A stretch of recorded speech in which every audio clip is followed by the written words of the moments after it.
Dear learners, how are you? I hope you are having a good time. And today it is time to solve problems from Mentor's Mathematics. So let's start. The Circolo Canottieri Santarno consists of 6 rowers. Okay, we'll define the rowers, what it means. Equally skilled and in harmony with each other. They need to send a representation of 4 athletes to the regional championship. In how many different ways can such a representation be formed? Okay, so let's understand. The Circolo Canottieri Santarno is actually an sports center. So, or a sports center or a sports organization. They have 6 rowers. So we'll understand the rowers, but right now just try to understand rowers, some people who have a specific skill. Okay, so their skills are similar, like same, and they have no conflict with each other.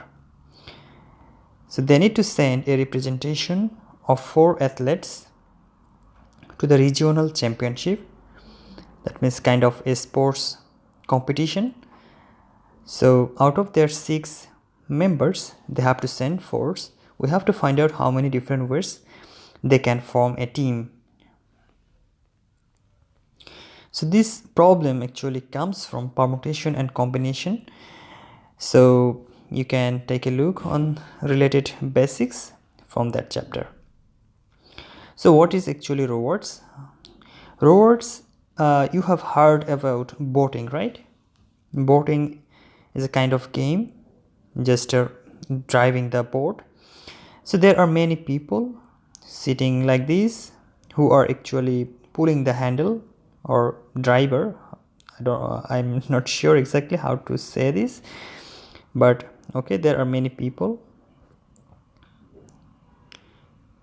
Okay, so the rowers usually call them who actually pull or drive the boat. They are called rowers. So in this particular problem, 6 rowers, and they are equally skilled and no conflict. So we have to find out a team having 4 members out of those 6 rowers. So we can simply do it from the permutation and combination chapter. We know that from 6 numbers, if we take 4, then we can write it like this: 6 permutation 4. This means out of 6 we are taking 4, and this total 6 permutation 4 represents how many ways we can form the team. Now it's mentioned in the question that these 6 rowers have equal skill.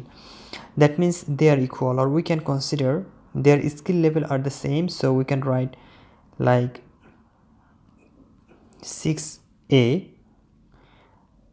for example, 6 alphabets, like 6A alphabets, A letter. So they are equal. So what we need to do is, we are taking 4, so we have to divide by 4 because they all are equal.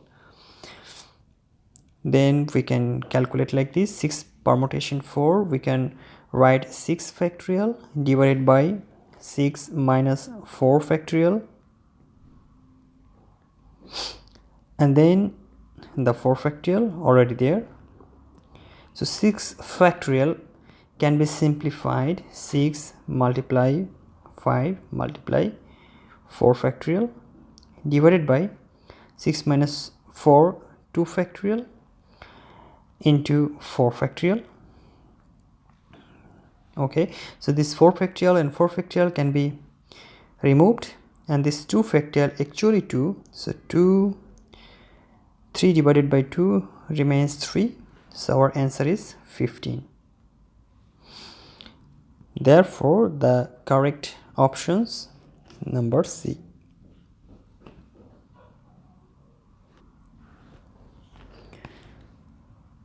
Luigi has two children aged 15 and 11 years. In 18 years, his age will be equal to the sum of the ages of his children. How old Luigi today? Okay. So at this moment, children 1 has 15 years old and children 2 is 11 years old. Okay. So after 18 years, what would be their age? We can simply sum 15 plus 18 equal to 33, and children 2, 11 plus 18, it would be 29. So in the questions it was written that Luigi, like their father's age after 18 years will be equal to sum of their his children. So it's actually 62. Now we have to find out what is or how many years old of Luigi. So to find out, it's very simple. So 62 is the current age, but today just we can simply subtract 18 from 62, then we will get the answer. So it's 4. So answer is 44. Option E.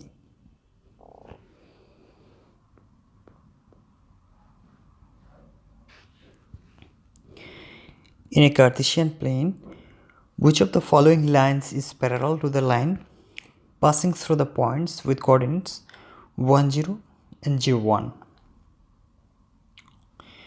So these are the 5 lines are given.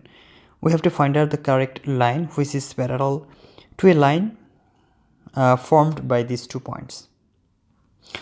Okay, so these problems comes from coordinates and a straight line chapter. So let's visualize the problem.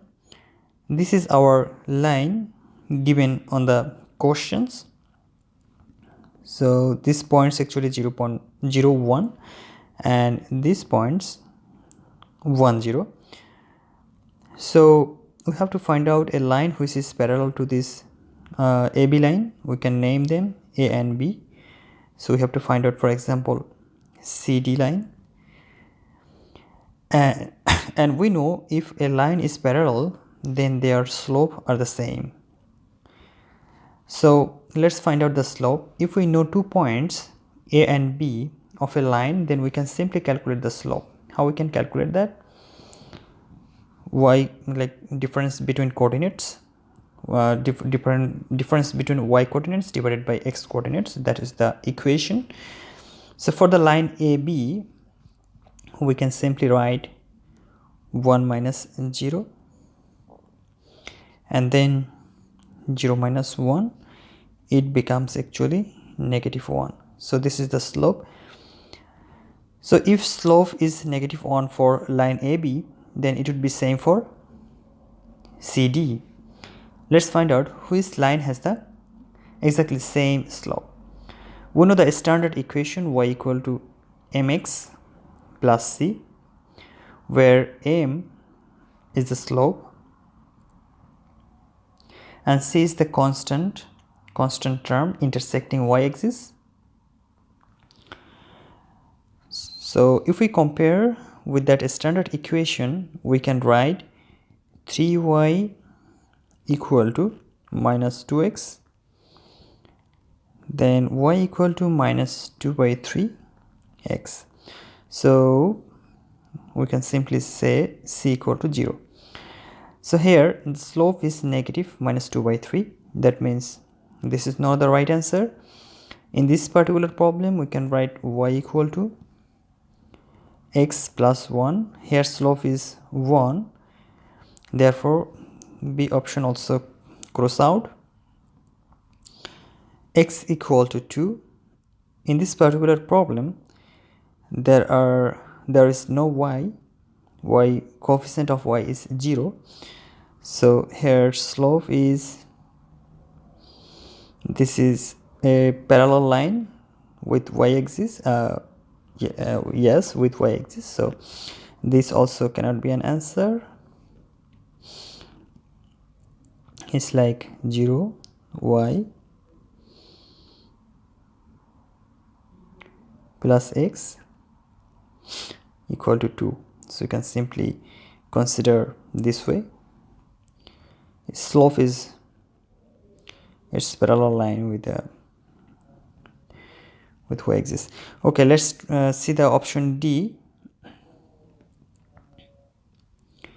We can write this way: y equal to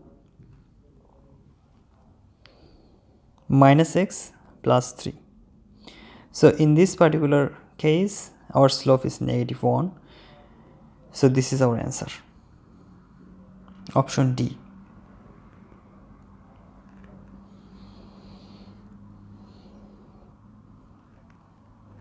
The inequality cos x plus sin x greater than equal √2 is satisfied in the interval 0 less than equal x less than equal to pi for, okay, option A, all x, ogni x means all x. Option B, x equal to negative pi by 4, and option C is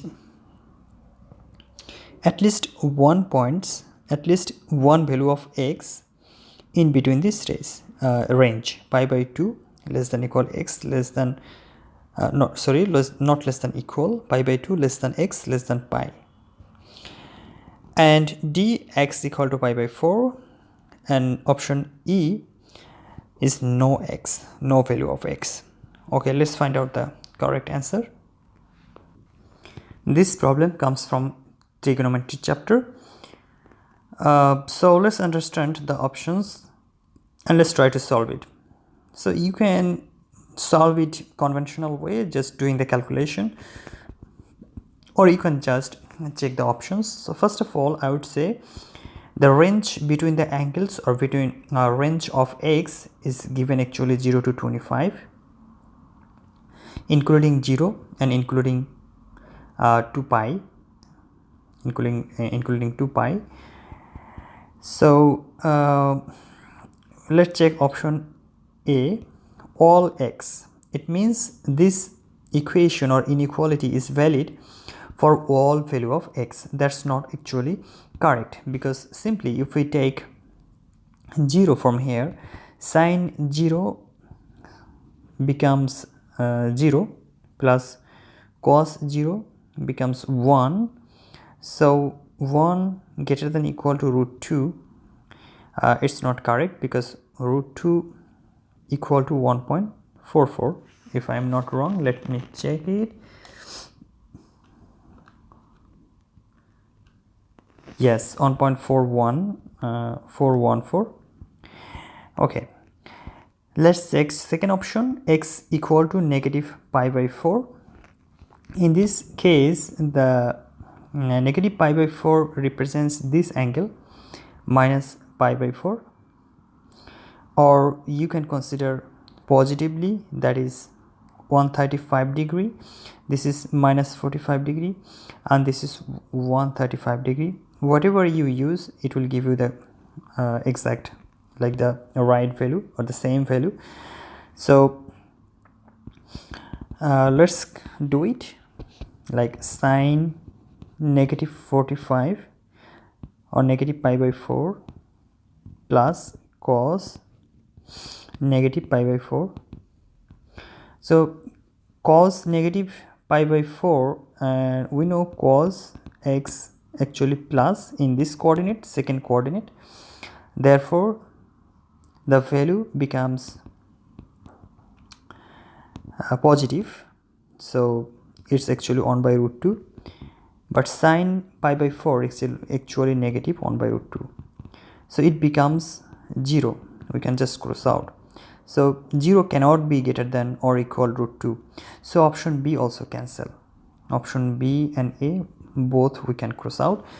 Option C, at least one value in the range of pi by 2 less than x less than pi.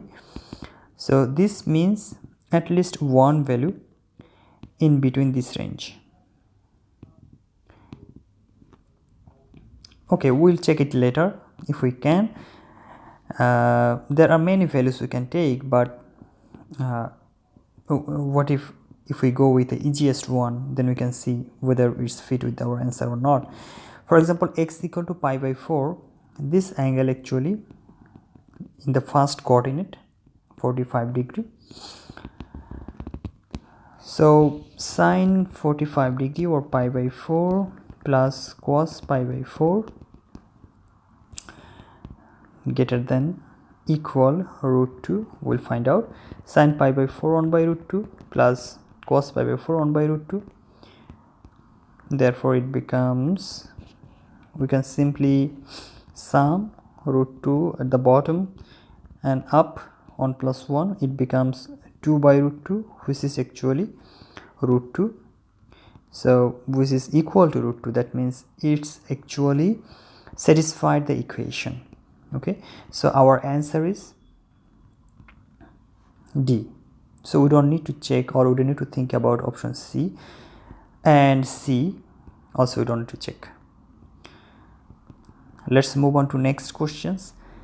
If a and b are real numbers such that a square plus b square equal to 0, then one can conclude with certainty that a greater than b, ab less than minus 1, a plus b equal 1, a plus b equal 0, ab greater than 0. Okay, so let's solve this problem here. So the a and b are real numbers such a way that a square plus b square equal to 0. So take a look on this.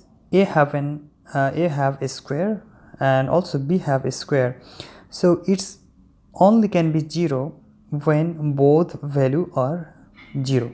Otherwise it's never possible, because you may think, oh, 1 we can put a we can put 1 and b you can put negative 1, then it becomes 0, but actually not, because they have a square, so it becomes positive, and the summation becomes 2.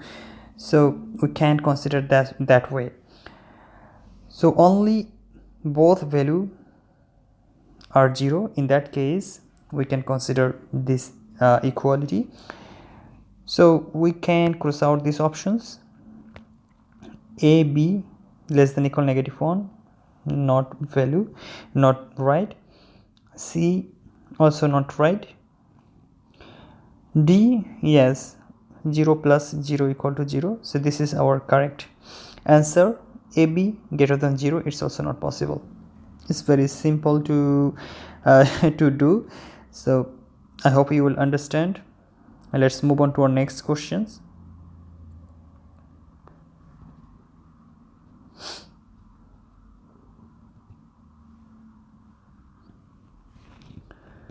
The prime factorization of the number 30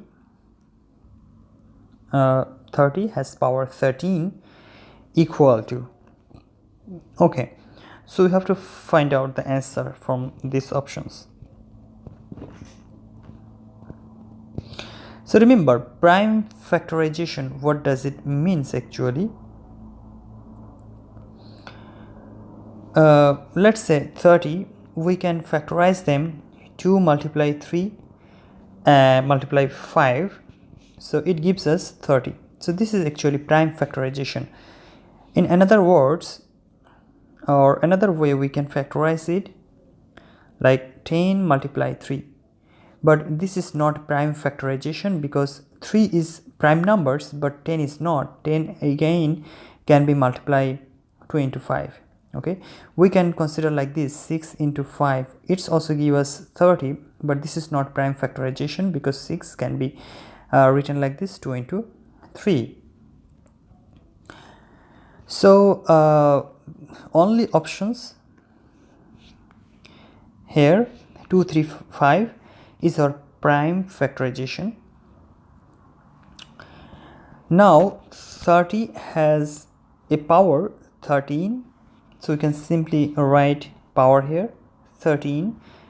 Then we can write 2 power 13, 3 power 13, 5 power 13. So it's the same.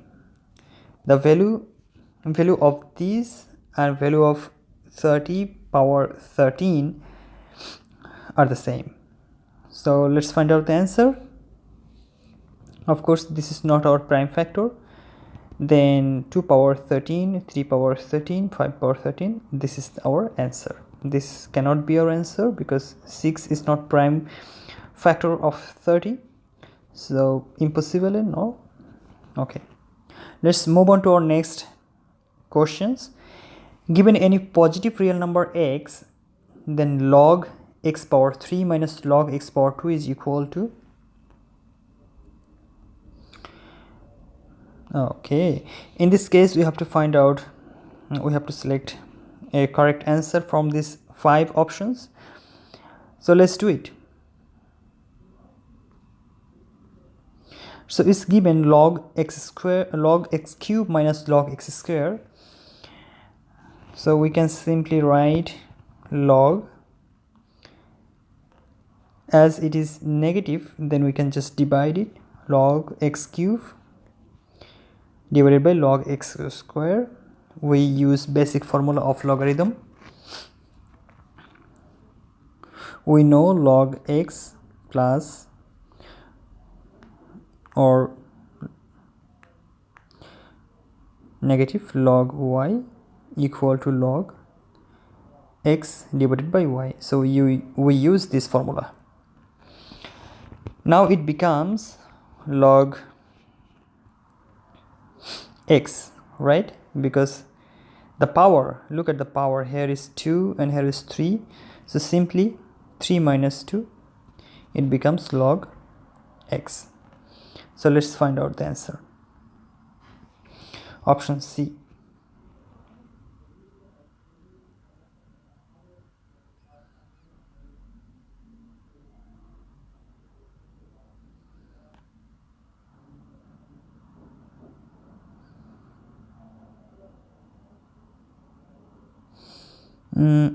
Okay, let me check the correct answer. These two options look similar. Our correct answer is C, because we can see the answer from page number 48 and the same page we are here. So they did it differently, but answer is the same. Like log x cube can be written 3 log x. We know the power of x can be written as a coefficient of log x, so we wrote like this: 3 log x negative 2 log x. So just subtraction, 3 log x minus 2 log x equal to log x. So this is our answer. Let's move on to next questions. This is a very important problem, so let's try to understand.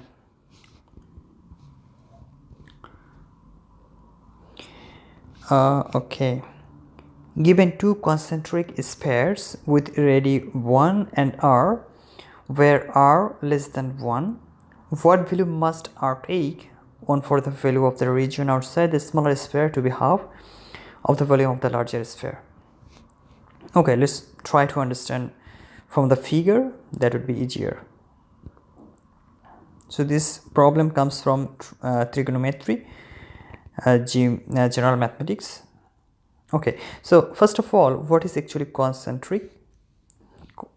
Concentric is called share the same center. So in the problem, it was said that there are two spheres which has same center. So let's say the center sphere A, center C, and sphere B has also the same center C. Sphere A has a radius r1 which is equal to 1, and sphere 2 B has r2 which is actually less than 1. Now we can visualize the problem here. don't think this is a circle, this is actually an sphere. For example, this is the smaller sphere V, and this blue represents the bigger sphere A. So if we put B, or if we consider a concentric, yes, concentric, then we can visualize a picture like this. In the problem, it was said that what would be the value of R2, what would be the value of R2 if the volume of this area is equal to half of the bigger sphere, the volume of bigger sphere. So we can write like this, and we know the equation of volume. So V equal to 4 by 3 pi r cube, and simply we can write the equation according to the questions this way. We can assign first volume. For example, let's say this is V1 for sphere A, or VA is better, RA and RB. This is volume B, and the remaining, if we subtract volume A minus volume B, then the remaining part, let's say volume C. Okay, now it was saying that this volume C actually half of volume A. So we got the equation now. VA minus VB equal to half VA. So let's write it. Volume of A minus volume of B equal to half of volume of A. Now here look, volume, this is okay, volume A minus half of volume A equal to volume B. We just change the side, it becomes half volume A equal to volume B. Now we can just simply simplify by the equation. We know 4 by 3 pi r cube RA cube equal to V volume of B 4 by 3 pi RB cube.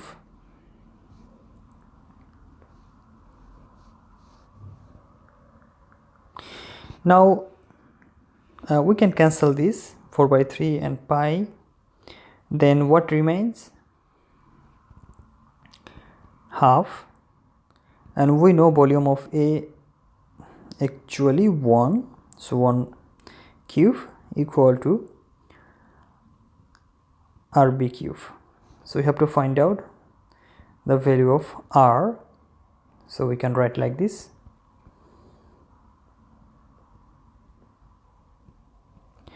I hope you understand how I wrote it. So this is our answer.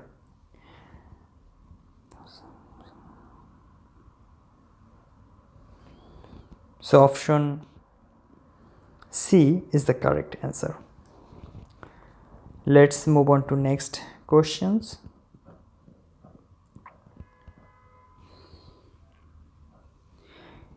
Given a regular hexagon with side length L, the area of the rectangle with two sides coinciding with two parallel sides of the hexagon is equal to. Okay, so a regular hexagon, we already know that which has equal side length. So hexagon means which has 6 sides. So in the questions it is given that side length of hexagon is L and it's a regular hexagon, therefore the angle between them are the same. And what we have to find out? The area of the rectangle with two sides coinciding with two parallel sides of the hexagon is equal to. Very fine, we have to find out the area of two parallel sides. Like if we consider these BC and EF these two parallel sides are the sides of a rectangle, then we can consider B, C, E, F a rectangle. Therefore, we have to find out the area of this rectangle. We can consider these two parallel lines, but the results will be always same. It doesn't make the difference. Also, we can consider AF and CD are the parallel lines. So what would be the area of this rectangle? So to find out the area, we already know the value of L, right? One side or two sides of the rectangles we know, but we have to know the length of this side, like BF or CE.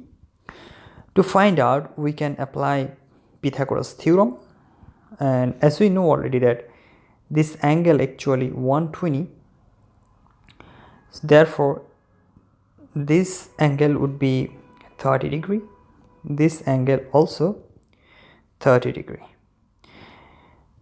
So if we just draw a perpendicular line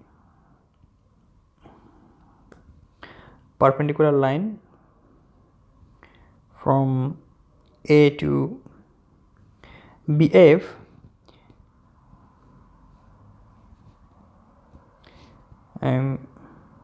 okay, let's draw it again from A to BF, then it becomes 90 degree.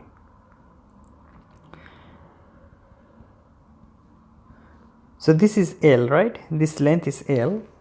Now consider if we want to find the base of this triangle. It's a right angle triangle, and this is height, this is base, so we have to find out the base. In this case, we know the equation. Simply we can do L cos 30 degree. So it becomes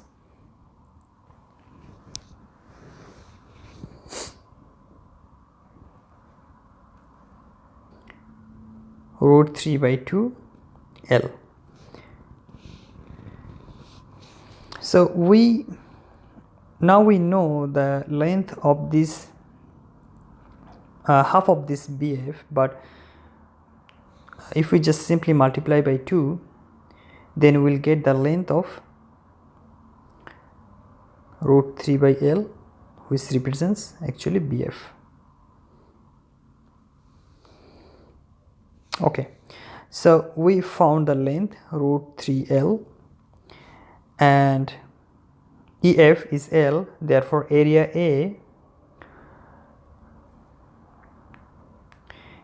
of BC EF equal to root 3L multiplied by L, it becomes root 3L square. So this is our answer. Our option is B. Let's move on to our next problem.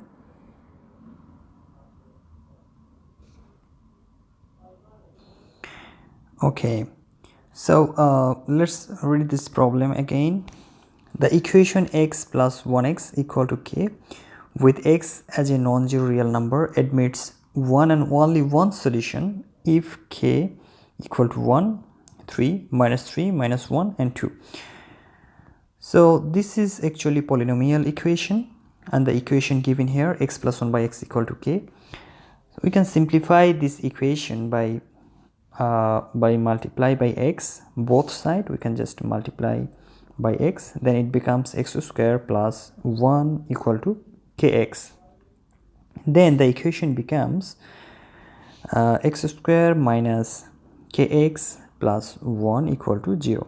Now if we compare this equation with the standard equation ax square plus bx plus c, this is a quadratic equation, a standard quadratic equation, and the root of this quadratic equation we know x equal to